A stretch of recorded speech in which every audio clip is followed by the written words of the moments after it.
Good morning. Good morning. Nice to have you here. Thank you. Thank you. Oh, everybody's up now. Yeah, everybody's on their way. Yeah. Good morning, everybody. Come on into class. We have a full class today. Well, we have a full amount of people that signed. This is the most I think I've ever had. Or I've had it a couple times where 60 people have signed up, but we'll see how many people show up. Sometimes we get overly optimistic about how many classes we can get to. But it's great. I like when I have my day off, I like to do, I go from class to class depending on what I'm doing. I try to fit in an exercise class if I can. Good to see you, Betty. Good to see you too. I just made my coffee too, so I see Nelda's here. Good to have you. And Valentine's here. I recognize so many names. It's just lovely. So I was supposed to be in a meeting today, remember? And they canceled it. And I said, oh, awesome. So I get to that's great. Yeah, I had your name here on the little piece of paper to see if I could try to send you the stuff even if you weren't here. But that's good. I'm glad you got to make it. Me too. Thanks. Me too. Looking forward to it. Yeah, I'm looking forward to it as well. So let's just go through a few little housekeeping things. We still have people are still joining in, so that's fine.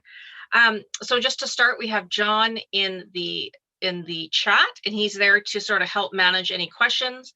Because I'm thinking we're going to have a pretty full class today. What I'm going to ask you to do, if you have a question, to type it into the chat. So let's try using the chat a little bit more. Type your question into the chat. And then that way we don't have too many disruptions with going off of mute and back on mute, so everybody can hear really well. This class is fairly new. I've only taught it once or twice, I think. So I'm still kind of getting the timing down, but we should have time for me to be able to answer questions that might come up. So there's also the reactions button down below, and you can give it a thumbs up if you're agreeing with something that's going on, and the thumbs up will just come down on its own. You can also do a clap if you're just like really, in agreement to something or whatever you feel that means. You can even do something like that. I guess that's if you're like really surprised at something, you could use that little reaction. They're all kind of fun. There's even the celebration one. And then there's the raise hand, which looks like that. And then you actually have to lower your hand after a question's answered. But let's try to use the, no problem, Nancy. Let's just try to use the chat as much as possible so that we keep a good flow happening with the class. And John's going to monitor that and let me know if I've missed something in the chat. All right, so let's just see here. We've got, and so while we're getting started, and Anita, you started off great because I was going to ask people, let's practice using the chat and just let people know where you're from, where you're coming in from today. It's kind of neat to see where we're all from. So go ahead and do that while I go through the first opening slides. I'm going to share my screen. We are recording already, so that's lovely. So just to ensure we're in the right spot, we're here to learn about arthritis management and relief. And I really am going to focus on the relief part because, a lot of us have arthritis. I have a little bit of osteoarthritis. I say a little because it doesn't affect me hugely, but, there's some things that happen in my life that it will bother me more times than others. So that's the class for today. Wow, it's great to see. We got San Francisco and Michigan and another San Francisco, San Antonio. That's really cool. Oh, Battle Creek. I think I've been to Battle Creek once. I can't remember if it was in high school. We went on an exchange for something. It was to do with band. I think it was to do with band. That name rings a bell. So my name is Ravina. If you haven't met me, I'm one of the guides here at Get Set Up.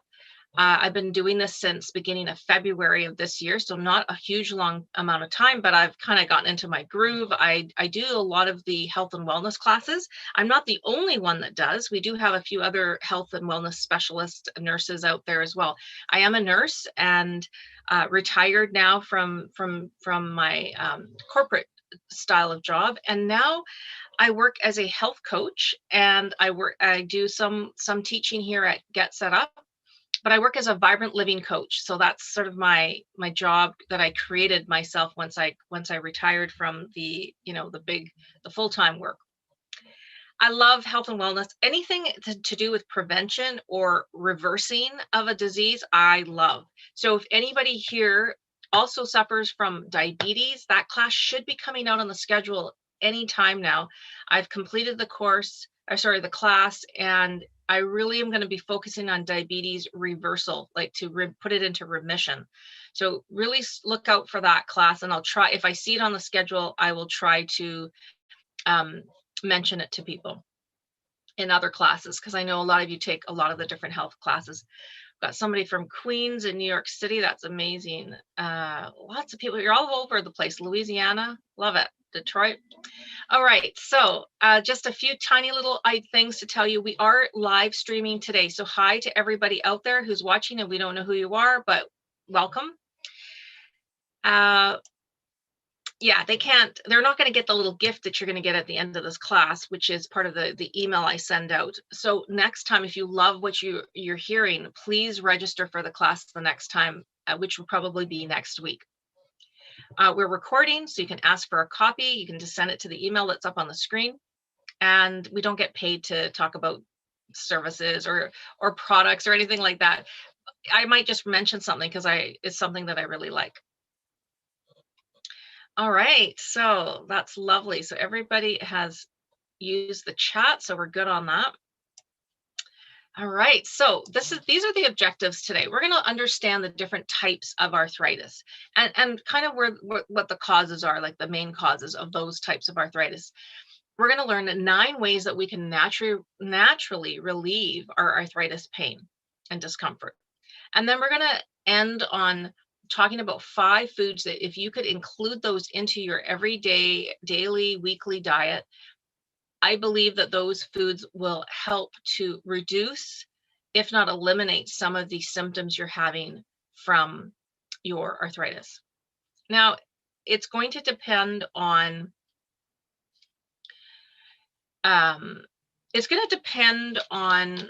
what type of arthritis you have. So somebody who have, well, we'll get into the different types, but there are some that might not have as many relief things that you can do, but still the foods are going to be helpful for any type of arthritis.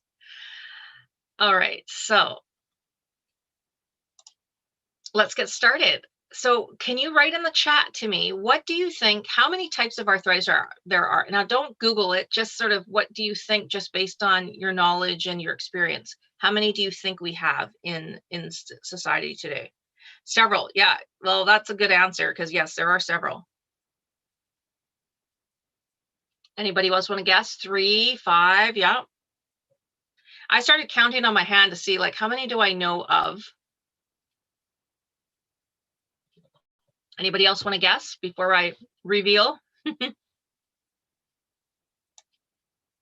it's good practice to learn getting the hang of the chat. I remember the very first few times I was on Zoom, I couldn't understand. I thought I felt really, really old because people were like in the conversation, they were chatting, they were taking notes, they were multitasking, all these things. I thought, how do you do that? Like, I'm just trying to listen to what I'm hearing.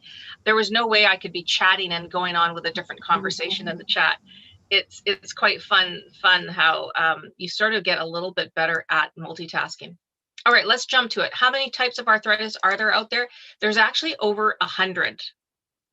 Now, that's not as like, well, if you take my brain class and you find out how many types of dementia there are, and I won't give that away if you haven't taken that class, but that was like out of this world. But there's over 100 types of arthritis. Now, let's think about arthritis. Arthritis is that inflammation that we end up getting in our joints, and it could be any kind of any joint in our body, really. I mean, some are a bit more common than others, but it's that inflammation in the joint that causes pain. It causes discomfort. It's just that nagging ache that we might feel. So for any of you that do have arthritis, I'm assuming a lot of you that are here suffer from a little bit of arthritis or a lot of arthritis. So you know what I mean when I say that joint pain. So in fact, arthritis affects over more than 50 million adults in America. I got the stats for United States. And here's the surprising thing. Did you know that there's 300,000 children that are affected by arthritis. So that's why arthritis is ageless. We think of arthritis hitting us, we're 60, 65 now, the aches and pains are starting. But there are children, 300,000 of them today in America, that suffer from arthritis. We'll get into it a little bit. So the causes and the treatments or options really do vary depending on what type of arthritis you have. That's key because it can be very different, the treatment. So let's go to the very most common one. I didn't ask the question because I'm sure most of us know that osteoarthritis, and we call it OA for short. For some reason with arthritis, they love to use the two-letter abbreviations. So OA is the most common type. So what did I say in the last slide? Let me just click here again. The last slide, 50 million adults altogether, but there's 27 million of them have osteoarthritis. So what does that mean? So what happens is any joint, so in this picture, you can see the redness, a person's joint starts to break down. And how does that joint break down? It's the cartilage that starts to wear down. So we've got our bone and we've got the cartilage like sheath or cartilage over top of the bone, that starts to wear down. Then instead of having that cartilage between, it ends up being bone on bone. And that rubbing on the bone causes pain, it causes inflammation, you can even injure the bone, and you can also even have a bone spur. So the bone starts to create, develop its own little bump, I guess you could say, to try to protect the bone. And some of us might have felt that as well. So if you're on a wait list to get a knee replaced or a hip replaced, chances are your x-rays already have shown that you are bone on bone. That's why you're in agony a lot of the time. And the more you use that have that movement and use that, and like walking, for example, you are damaging yourself even more because it's bone on bone. Now you can injure the bone. You know, even if you are on a wait list for a replacement, I would suggest really trying to minimize that agony and that pain. There's no reason to keep yourself in pain. So we'll get into some things that you can do. So what are the risk factors for OA? Age, unfortunately, age. This is one of those things as an older adult, once you hit 60, you are more at risk of developing osteoarthritis. And you can develop it later in life. You can develop it earlier in life, as I'll give some examples. Obesity, unfortunately, if we are carrying more than our frame desires, so our optimal weight, we are more than our optimal weight, we are putting pressure on our joints. It's just that simple. So if we're carrying more weight, it's like carrying around a 10-pound weight. You know, when you lose weight and you realize, wow, I was carrying that extra 10 pounds. 10 pounds is a big deal. Even 5 pounds, you pick up a 5-pound weight, that's a lot of weight, but you're putting that impact on your joints. I always sort of think of knees because that's my weak point are my knees. You could have had a previous injury that ends up then developing osteoarthritis. That's key to think about. If you've had any kind of injury, a fall, you can then develop osteoarthritis, unfortunately. Family history is big with osteoarthritis. There seems to be quite a link between if you've got family members, direct family members, mother, father, brother, sister, that have osteoarthritis, the chances are you have a higher risk of getting it. And then joint overuse. Now, can anybody type in the chat, where do you think we might see joint overuse for us that could then cause osteoarthritis? Anybody think of anything? Yeah. Yes, those body parts. I wasn't very clear with my question, but yes. And tennis. So and shoulders, yeah, shoulders a tough one. Knees, wrists, elbows. What about elbows? Yes.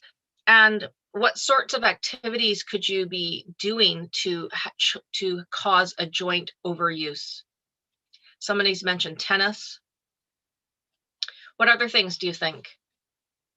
Yeah, and our feet as well can be affected by this, the bones in our feet. Typing in chat, yes. Well, true, if you're doing a lot of, if you're in a lot of Zoom calls and you're typing a lot, but just typing, sure. Sports, running, carrying, yes, absolutely. Joint overuse we see with our athletes. So sometimes we have an athlete at their prime, they're training, they're overtraining, trying not to overtrain, but they're training for their sport. And then later on in life, even though they were fit and at their prime, they maybe could have even been in the Olympics, then they end up developing osteoarthritis.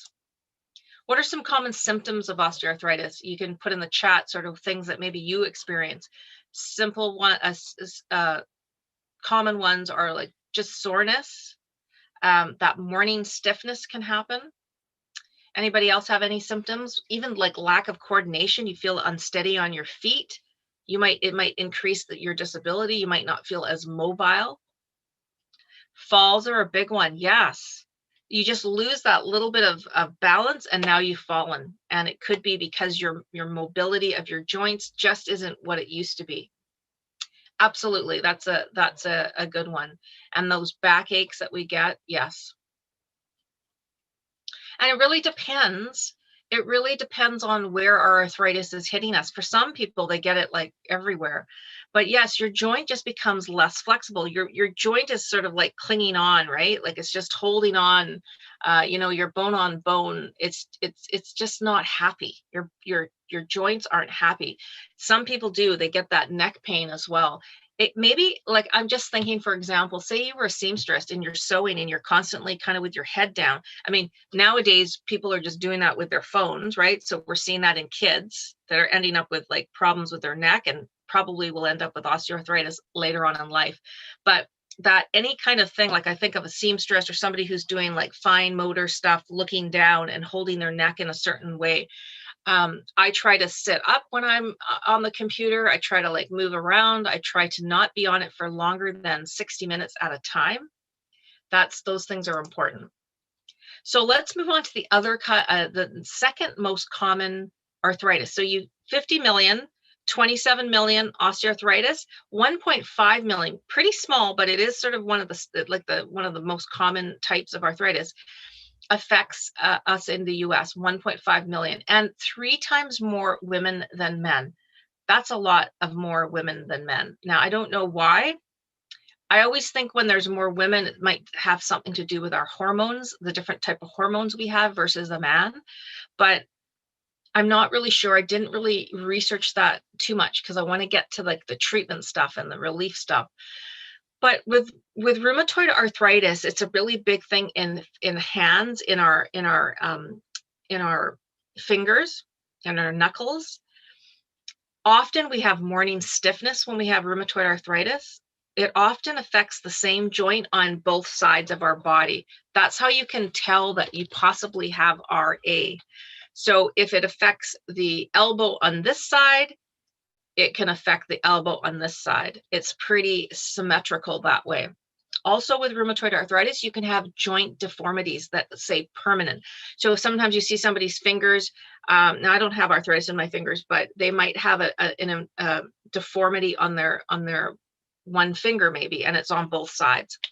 Teresa is mentioning, yes, you can have multiple types of arthritis. Yes, unfortunately, yeah, you could have rheumatoid arthritis and a little bit of osteoarthritis somewhere. So you could definitely have both. I remember I had a lady I worked with who had rheumatoid arthritis. Now you wouldn't really notice unless you really look closely at her hands, but she was only about 60. She worked where I worked, and this was one of my last job where we were assessing medical claims. So we were using our nursing background to assess medical claims here in Canada. And she just had the hardest time typing. After a while, her fingers and joints and her fingers were just so sore because she had rheumatoid arthritis, and her mother had this type of arthritis, which can be very hereditary, this type of arthritis. So now let's look at something a little bit different that we might not have thought of. There's other types of arthritis, right? So there's one called juvenile arthritis. Juvenile arthritis, it says it in the name, it's younger folks, younger people. It's the umbrella term juvenile arthritis, and then there's all the different types of arthritis that somebody younger might get. So there's things like idiopathic arthritis, there's the juvenile lupus, juvenile scleroderma. So there's many different ones. So now you can see how it can add up to over 100 types of arthritis. Then there's the spondyloarthropathies. That's another section of arthritis. Many of you might have heard of ankylosing spondylitis. Ankylosing spondylitis, that one's a very common one. They call that AS, reactive arthritis. And I always mention psoriatic arthritis is a very important one too. And there was a famous male golfer that suffers from that and has continued to have like a pretty good career. And it's true, Teresa probably knows a lot about arthritis, I'm guessing.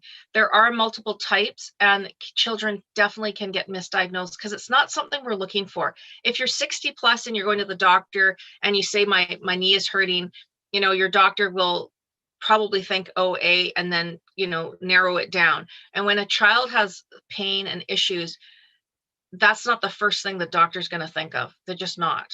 They're not going to think, oh, this is arthritis. Oh, I know what it is. There's lupus. There's gout. How many of us know what gout is? Just by raising your hand. Yes. You know, that pain in the big toe. That's where it usually starts, is in the big toe. That's the uric acid, the crystals that get developed and end up in those areas. Now, I mean, gout is one of those things we can do some preventative measures to stop the gout reactions from happening. Obviously, certain foods that you might have to eliminate from your diet, like purines. Those are the things that are hard if you have gout. All right, so doctors typically will describe medication for arthritis, maybe not osteoarthritis as much, but definitely with rheumatoid arthritis, you usually get some form of medication. But this is the one area which I'm happy about because I'm all about prevention. But this is the one area that our Western medicine doctors, so our regular family doctor, are very open to natural approaches. Now, if you have heart issues, the heart doctor's not always that, you know, wanting you to go with natural approach. If you've got what some other ailments you can have, those specialists and those doctors aren't always that open to natural approaches. But for some reason with arthritis, they seem to be a little bit more open to natural. So that's great. So as we go through this, if you see something that you think you would like to try, yeah, talk to your doctor about it, because I feel that they likely will be quite positive about what it is you're wanting to venture into. So let's go ahead now and look at the 9 ways to relieve arthritis. And I'm getting the first one out of the way, weight management. I mean, how many times have we heard this from our doctor or from, I don't know, our spouse or from our child that says, you know what, it's losing some weight. Could you just lose some weight? You probably won't have so much joint pain. And that kind of bugs me because most people, I'm going to say pretty much everyone, is not overweight because they want to be overweight. Would you agree with me on that? Like, you know, after I was trying to count back at when I was skinny and feeling, and I was quite a skinny kid because I grew really tall. So I was really thin. And I was trying to remember how far back was it when I started to tip over to being just overweight. And it was probably in my early 30s. Because by then I'd finished university, you know, that target-rich environment where you were playing games and you were out and you were active outside in your 20s. You've got all your friends and it's great. And then you start your corporate job, you know, somewhere in their late 20s, then the big corporate job starts. Then what happens to us? Anybody want to guess? Throw it in the chat. What happens to us? All of a sudden we get the big corporate full-time job. What happens to us playing basketball with our buddies, or, you know, just playing in the backyard? Yeah, we gain weight, but what the physical thing happens to us is we stop moving our bodies. Are we sitting at a desk? A lot of us are sitting at a desk. Even as a nurse, we were on our feet. There's no question about it. We were on our feet. But any other job that I was doing, we were sitting. Yeah. And when you finish university or college, or you're out on your own, maybe you're not the best cook. So what happens? We start eating takeout. We start eating. I still remember Friday nights I'd go and get 3 items at the Chinese food place that had the tastiest food. And it was just me at home, no parents, nobody. And I had 3 big Chinese food meals because I wanted the variety, of course. And then I ate Chinese food from Friday night all the through Saturday. So that every week. So that obviously wasn't helping my waistline. So they have evidence to suggest that being overweight is a risk factor for developing osteoarthritis. So if you don't have OA yet and you are overweight, you are higher risk of getting it. Because OA is the wear and tear on the joints. That's the type of arthritis it is. Theoretically, if you were to lose just 1 pound, you are taking off an impact of about 4 pounds off of your body, off of your knees, off of your hips. 1 pound loss. It magnifies because of the impact, because you're moving your body just to walk. You're taking that force of 4 pounds off your knees, if knees are your problem, by losing just 1 pound. So don't underestimate if you even lost 5 pounds when you were trying hard. 5 pounds makes a huge difference on how your body feels. Yes, hereditary is huge. OA is quite hereditary, and also other ones. And that's the thing. Once the osteoarthritis has hit, do we really feel like going and playing badminton with our neighbor? My husband asked me the other day, he says, maybe we could get into tennis. And I just said, honey, the impact on my knees is it's not worth it. Moving like that, moving the side to side for my knees, because my knees are the ones. So we'll get more into what we can do for the weight, but just being more conscious of trying to maintain a better weight. Even if you're only 5 pounds overweight, it'll make a difference on your arthritis symptoms. The next one is about movement. And I just mentioned what happens to us around 20s, late 20s, 30s, when we settle into our first career job. Maybe we move into another career job, or maybe we start our families. Other than running around like a toddler, running around your toddlers, we kind of stop moving as much as we did when we were kids. We just stop it. So we want to incorporate movement into our day, every day. And that will help to manage our weight as well. Now, don't think that you have to have a slot of 60 minutes and you've got to be able to do this amount of exercises. And don't think of it that way. Just think of it as moving your body. Maybe when you come and do a get set up class, you put your computer up on the counter so you can stand up while you're in the class. This is an example. I've seen a few people doing this. They're cycling when they're watching a class. If you're going to watch get set up classes, how about, unless you're doing an actual exercise class, why not stand up? Why don't you do a few stretches while you're watching, even watching this? It won't distract me. I love when I see people moving around a little bit when they're in class. So what are some low impact things that you can do? Walking is low impact. It can be. Swimming is an absolutely awesome one. So if you live in Florida and you have a pool near you, that's awesome.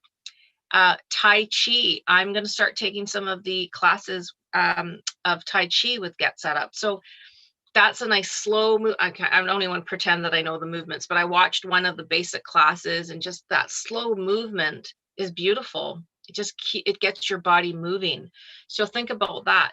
Cycling, you can have an indoor cycle where you feel a bit safer inside. We have a bike that we got last year because of COVID. We couldn't go to our gym.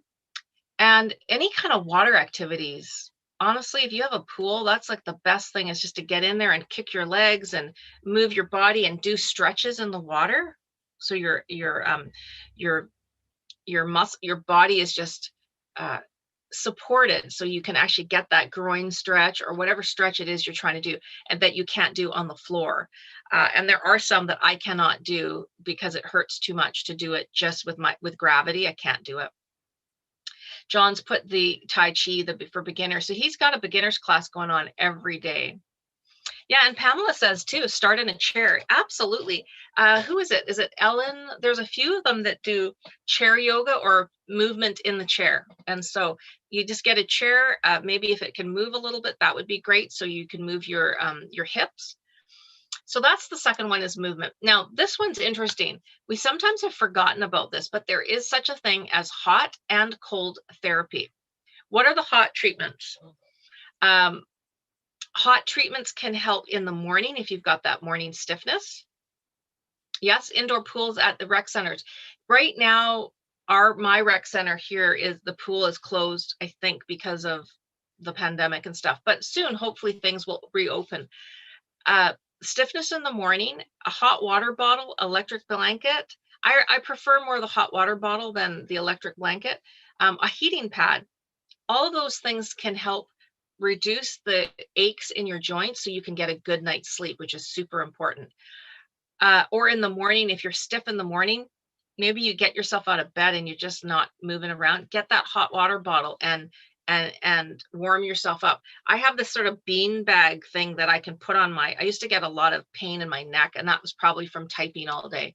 So I can stick that, like Pamela saying, I put it in the microwave, and this little interesting little thing heats up, and then I can, and actually you can cool it down as well, but I can put it around my neck. So that's the hot therapy. What about cold therapy? We often forget about cold therapy.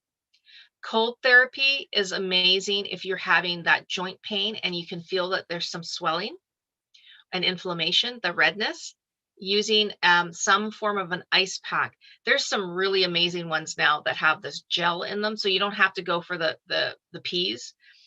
But if you use a gel pack, you can mold it around whatever joint is really bothering you at the moment. And I forget about cold treatment. It's the easiest thing we can do, because most of us have a freezer in our homes, like even if it's a little tiny freezer.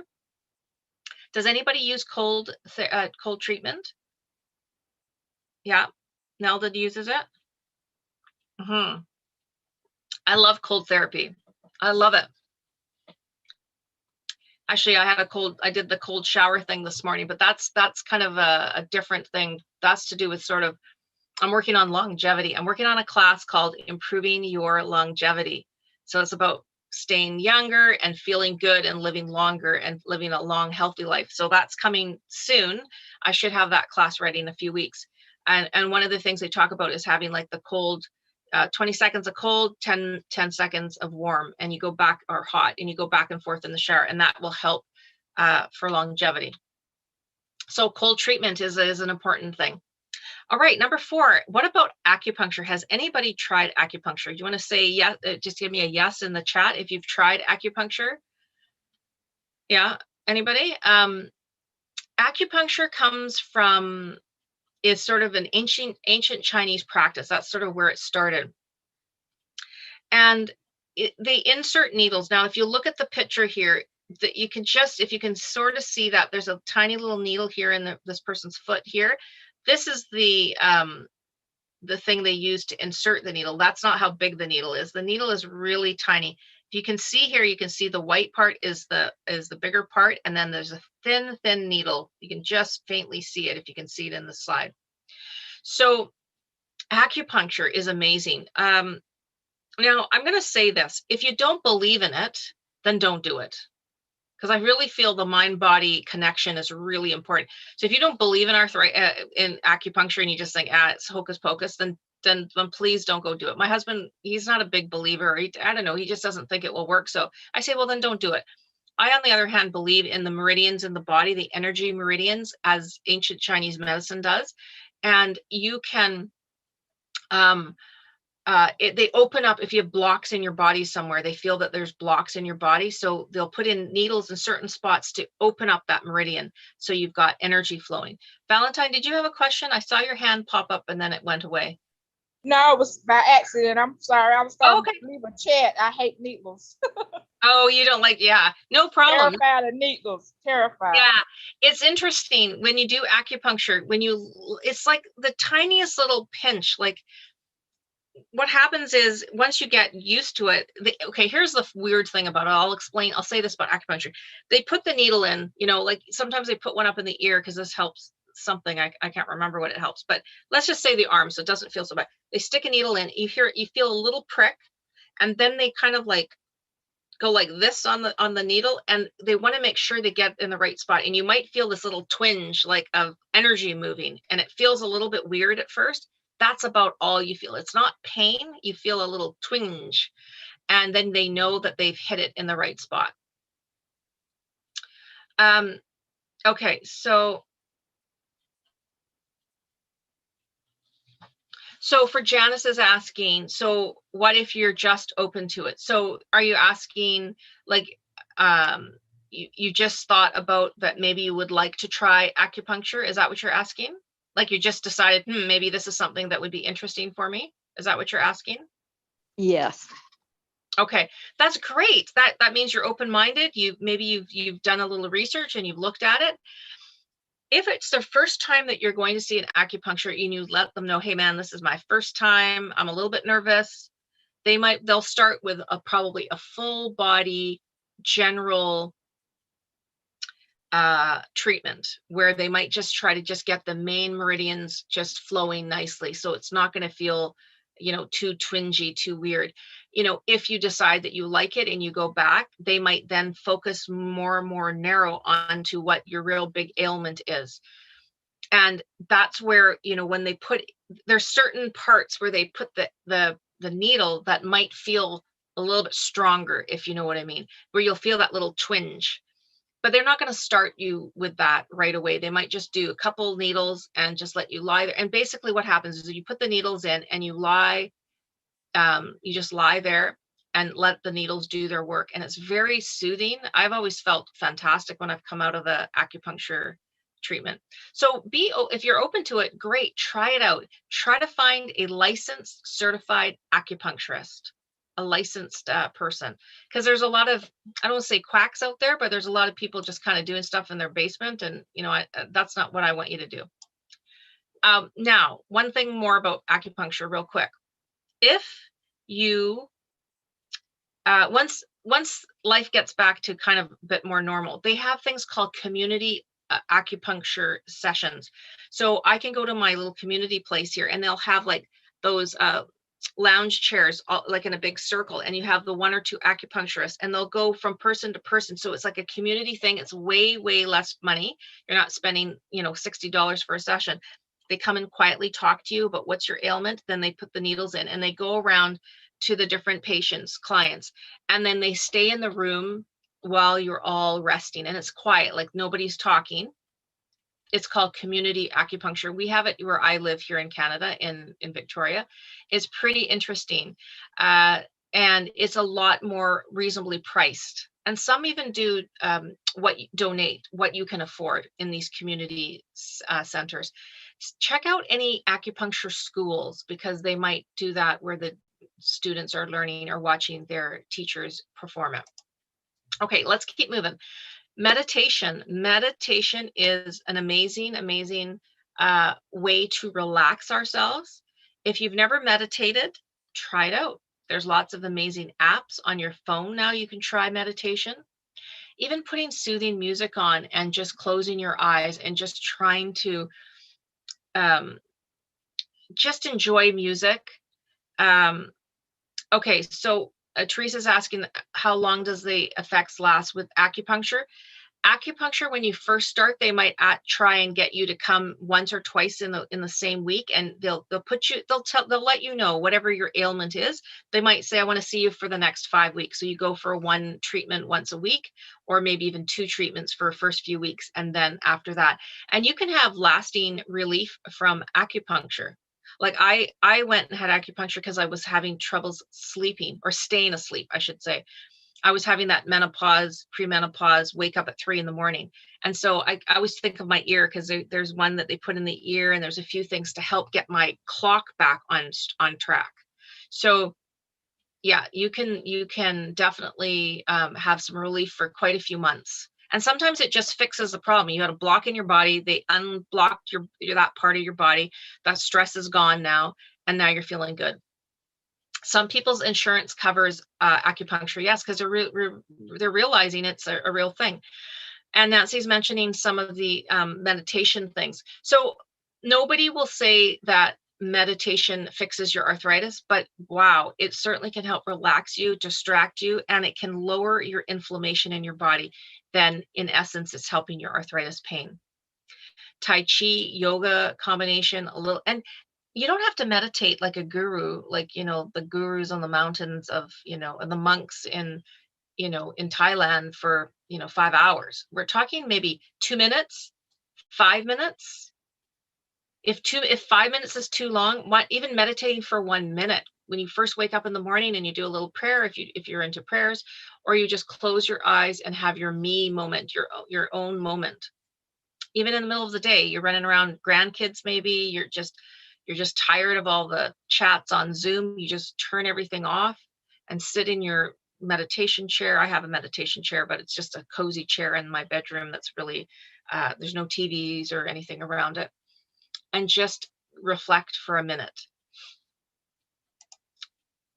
This is another one that they won't say, oh, massage directly helps arthritis, but how many times have we gone and had a massage? We forget about it. We even have coverage sometimes on our insurance and we don't make use of it.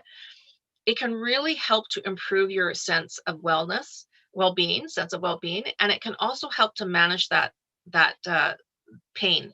Now, sometimes, like, let's just say it's your elbow that's sore and you touch it and you're just like, nope, it's just too sore.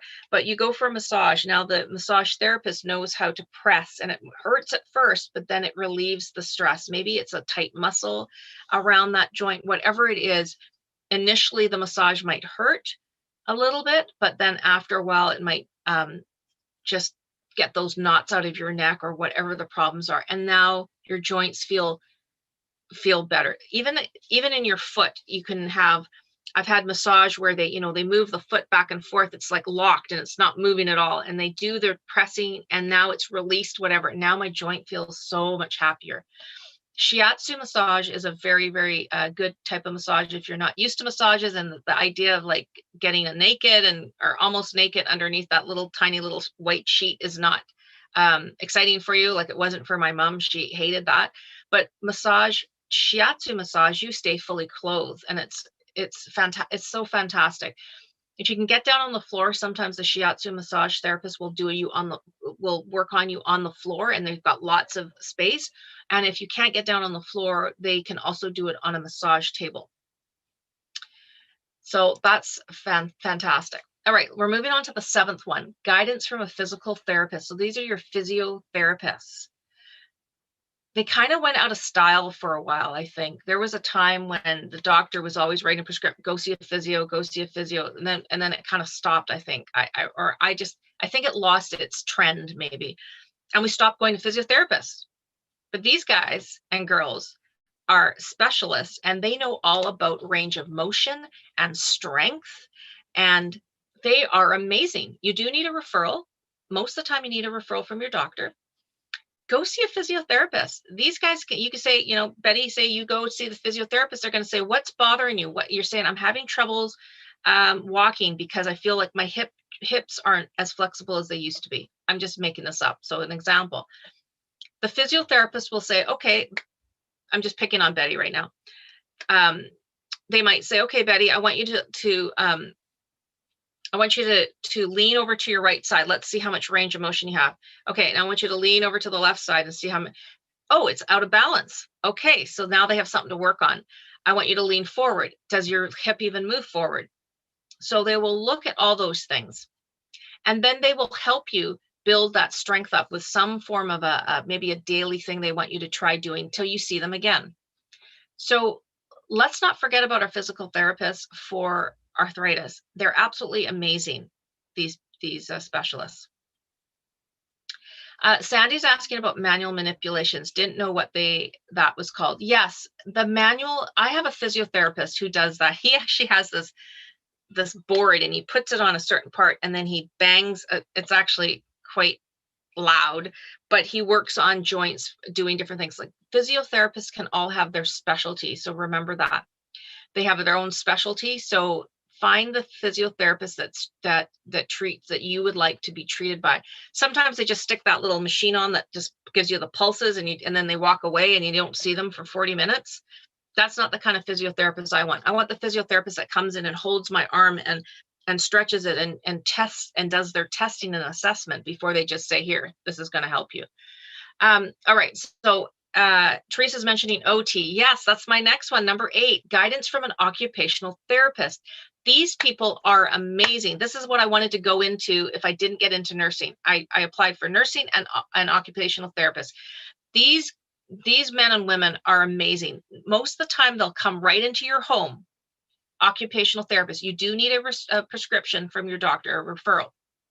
These are the guys and girls, who come in and look at practical ways to help you use your joints that you have arthritis in so that you can eliminate or reduce the amount of pain you're having. So they will come in and take a look at your environment. What are you doing? How are you sitting at your desk? How far away is your coffee holder? Is your computer at the right height? They'll look at anything. First of all, they'll ask you, what do you do in a day? And they'll say, okay, you spend a lot of time in front of your computer. Did you know that? Or you spend a lot of time on your tablet. Did you know you spend a lot of time on your tablet? No, I didn't realize.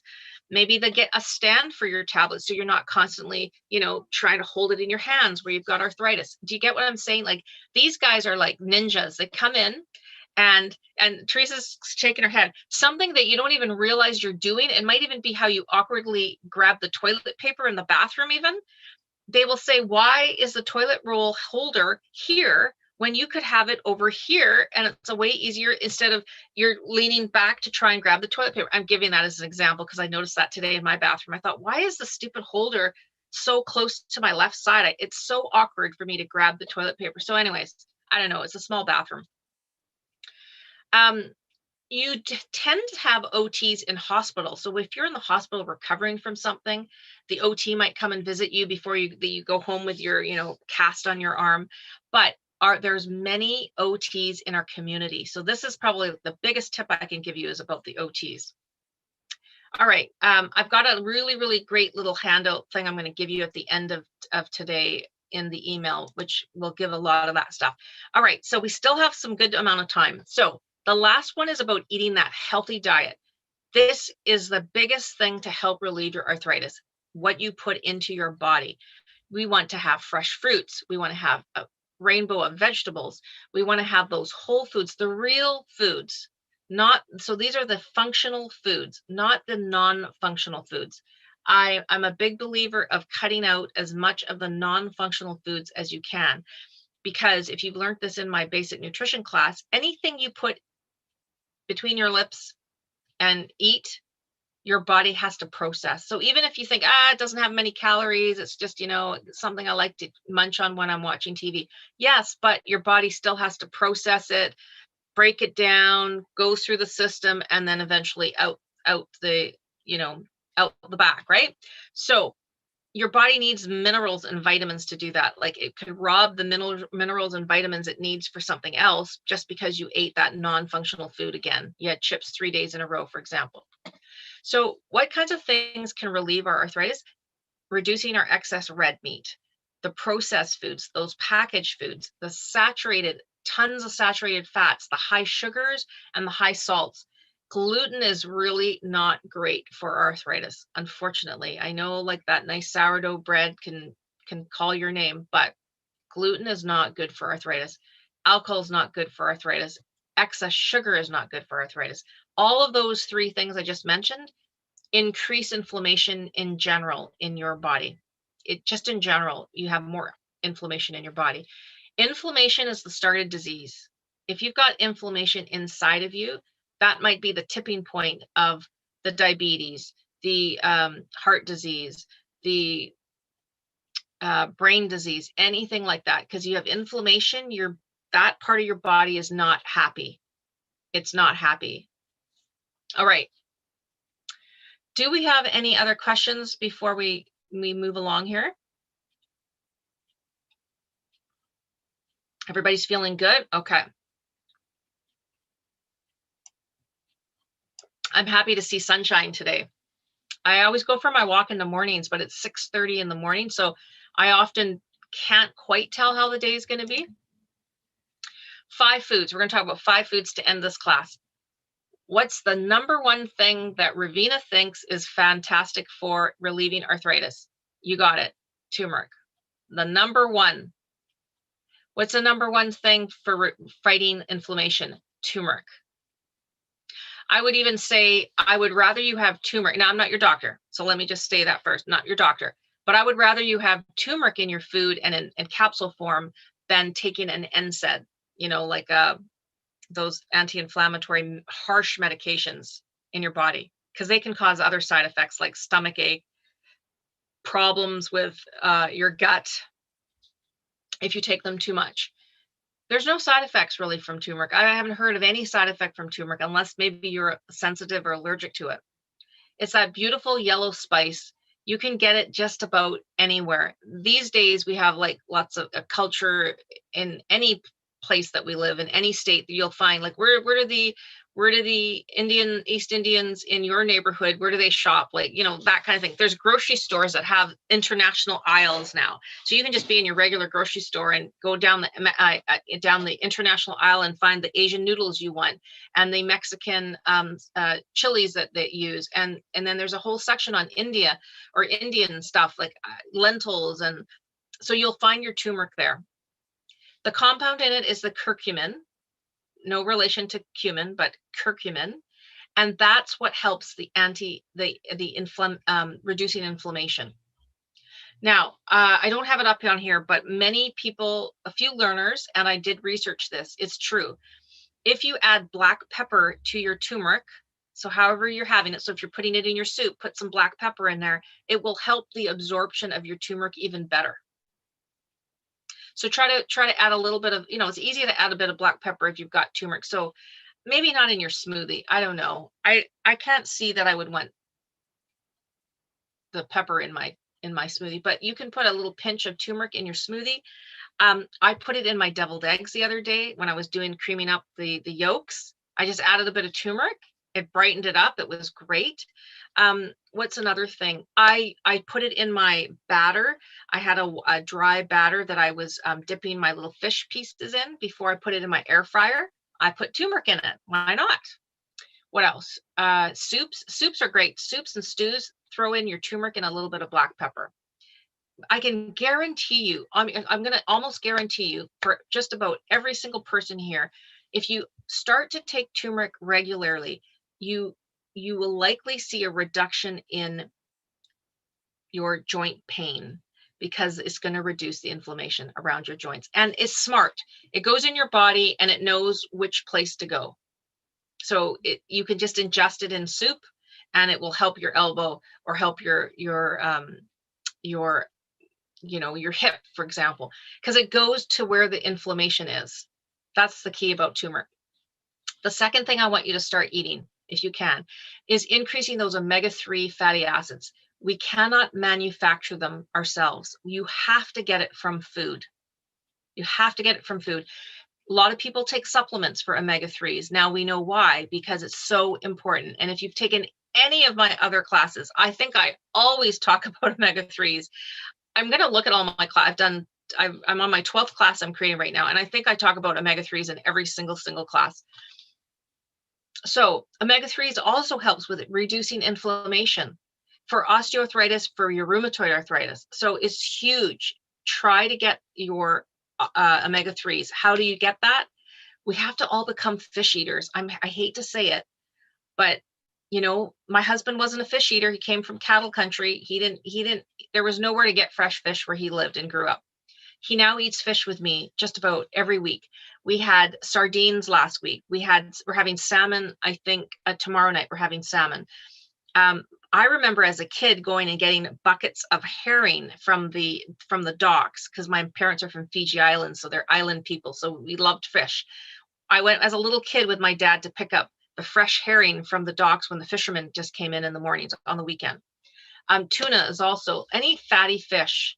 So if you aren't a big fan of, say, salmon and you want to just try a can of sardines. Get the can of sardines in the tomato sauce so it doesn't feel so fishy for you at first. Okay, what if you're vegan? What if you're vegetarian and you're not a pescatarian, so you're not having fish? All your seeds, your flax seeds, your chia seeds, your hemp seeds, sprinkle them on your salad. You can crush flax seeds and add it to your baking. So if you've got a cake that you make, add in a couple tablespoons of flaxseed. The flaxseed meal is sort of crushed already. Chia seeds, you can make puddings with chia seeds. So easy. You just add a little bit of chocolate, cacao or cocoa, and a nut milk if you're not into like dairy, because dairy is inflammatory, by the way. Let's say a nut milk, and you throw in a handful of chia seeds and you mix it up and you stick it in the fridge and it comes out like a pudding. It's so good for you. A lot of people don't know much about chia seeds, but even if you don't want to do pudding, you can take, this is a bit too much water, but even if you took this much water in your little jar or glass and put a tablespoon of chia seeds in it and give it a little swirl, put it in your fridge, and the chia seeds will swell up. And you could actually just spoon it and eat it just like that. It would swallow, and it kind of tastes, it almost is the same consistency as Jell-O. But if you add some flavoring to it, is great, or add it into your smoothie. However you want to get your chia seeds. You can put it in baking, I would say is a good one too. All right, the third food is getting your vitamin D. So vitamin D is linked to increased risk of both OA and RA. So some people are lacking vitamin D. A lot of people are lacking vitamin D. So, and if you lack it, you have a 3 times faster chance of getting the OA if you have low vitamin D stores. So where can we get it? Our fish again, salmon, liver, egg yolks, and mushrooms. Mushrooms are big on vitamin D. This might also be a supplement you might want to talk to your doctor about if you are low in vitamin D. And you can have a blood test to check what your vitamin D test level is. You have to ask your doctor though. They don't have it normally.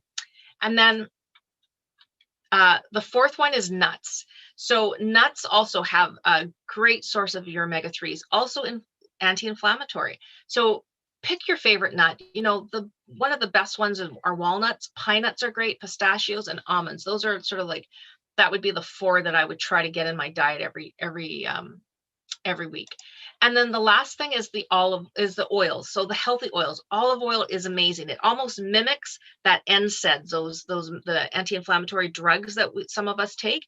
It almost has the same properties, having olive oil. So you don't have to cook with olive oil. Just sprinkle it and make a salad dressing from it. So our olive oils, our avocado oil is very, very popular these days, and walnut oil. They all have the omega-3s in them, which we're really low in. We're usually low in our omega-3s. All right, so that is our class for today. I want to thank you all for being here. We hopefully have a better understanding about arthritis. You know, there's over 100 types. We know OA is the most common. RA is another common one. It affects children in our society. There are 9 ways to naturally relieve ourselves, relieve our arthritic pain. And now you've learned the top 5 foods that I would try to introduce into your diet at all times to keep the arthritis discomfort at bay. Even if you're waiting for a hip replacement of some sort, why not reduce the swelling and get your body in prime shape? Like, reduce that inflammation before you go in for surgery. You will recover way faster. All right. So, yeah, we've got lots of classes coming out. Look out for the diabetes one if you're interested. And I haven't finished doing the longevity class, but that's the one I'm working on right now. And I will send out an email, and I will share with you. Well, you'll get this really nice little handout, and it's going to be kind of like your occupational therapist suggestions on how to improve parts of your home. Glucosamine, there are some supplements out there that say help OA. Honestly, as a nutritionist and as a nurse, instead of taking supplements, I would say those 5 foods I just gave you will give you better results than if you take pills. I really honestly believe that. Change the food that's going in your body and you will see better improvement. All right, and there is a feedback form. If you could fill out the feedback form, that would be awesome, because that just helps us, improve our classes. I love it. And now when you sign up for classes, you can there's a little invite a friend button. and also help@getsetup.io. That is the email to send if you want to suggest a class, or you just want to chat with them. You've got something you want to talk about, send it to help@getsetup. But we had a nice full class today. It's great to see everybody here. I hope that I was able to answer all of your questions. I don't want to keep you any longer in case you're heading off to another class. I am teaching today in another hour. I am teaching 7 healing foods, 7 simple recipes. And I'm also teaching natural remedies, which is great because I talk about 7 common ailments in us older adults and how we can naturally do something. Yeah, no problem, Pat. Come to the class again, because so there's a lot in this class in terms of helping relieve our arthritis symptoms. So that's it for today, everybody. I hope that you've enjoyed yourself, and I really look forward to seeing you again in another class. All right, take care. Thank you. Great class. Thank you. You are welcome. Thank you very much. Thank you. You're welcome. Bye, everybody. Thank you. Stay Bye-bye. safe, everyone. See you again Bye. soon. See you in another class. All right, yeah, and if you didn't quite get it all, come to this class again next week, but sign up early because this one sells out, it seems. Not sells out, but, gets filled. All right, take care, everybody. Bye-bye. Thank you, John, for helping out today.